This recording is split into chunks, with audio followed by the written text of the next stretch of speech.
중국 FX 포렉스 트레이더들에게 위안화 투기에 대한 경고하며 급격한 반등을 부추기다. 중국의 경고 이후 3월 이후 가장 큰 폭으로 1% 상승했는데 중국의 경기 하락을 용인할 것이라는 우려로 완화하는 움직임이 있었죠. 이제 한국에서도 소문이 떠돈 게 중국이 일부러 경제 침체를 할 것이다.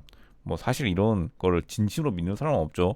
무슨 자기 똑똑해 보이려고 애널리스트들이나 트레이더들이 잘난 척했는데 어느 누가 중앙당의 민주국가에서도 정치 권력자라면 누가 자기 명성을 흠집내고 싶어 하겠어요. 경제가 참고로 한국에도 경제가 나빴을 때 독재자분들이 좋지 않은 결말 맞았기 때문에 중국도 이제 아마 한국의 7, 80년대 군사 정권의 말로를 보면서 느꼈을 거예요. 경제가 좋으면 자기 말로도 좋다는 걸. 일부러 떨어뜨리지는 않죠. 물론 이제 일부 떨어뜨릴 수 있는데 뭐 자기의 인생을 빨리 끝내고 싶지 않으면 중국 투기꾼들에게 강력한 구두 경고를 보내고 투자자들에게 기준 환율에 대한 강력한 지침을 제공함으로써 이게 바로 중앙당의 또 그 사회주의 자본주의 정책 중국 뭐 이게 바로 그 뭐죠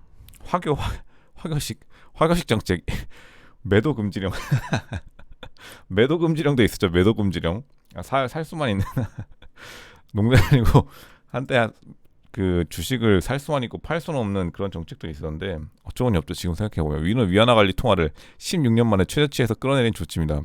중국인민은행은 월요일 성명에서 금융 규제 당국을 필요할 때마다 시장의 일방적인 움직임을 바로잡기 위한 조치를 취할 것이며 위안화를 기본적으로 안정적으로 유지할 것이라고 확신한다고 밝혔습니다. 뭐 그럼 좋죠.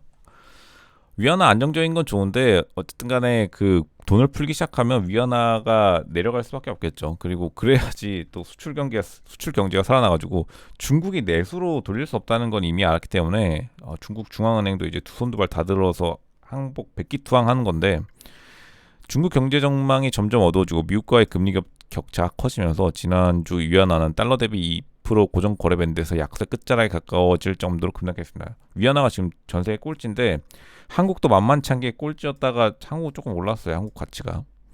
인민은행의 위안화 지지 노력에도 불구하고 많은 전략가들이 중앙은행이 위안화 하락 속도를 늦추는 것을 목표로 할 것이며 약세 추세를 되돌리기 위해 너무 과감한 조치를 취할 가능성이 낮다고 주장합니다. 위안화 가치가 계속 하락한다면 중앙은행이 더 많은 조치를 취할 것이라고 말했습니다. 그러긴 어렵죠. 일단 그리고 돈을 풀고 부동산 정책을 시행한다는 자체가 돈이 엄청나게 풀린다는 거고 띄우려면 돈을 자신의 가치를 낮출 수밖에 없겠죠. 결국에는 근데 어쨌든간 뭐 실업률 40%인 것보다 일단 취업한 다음에 화폐 가치가 좀 10% 하락하는 게 낫겠죠.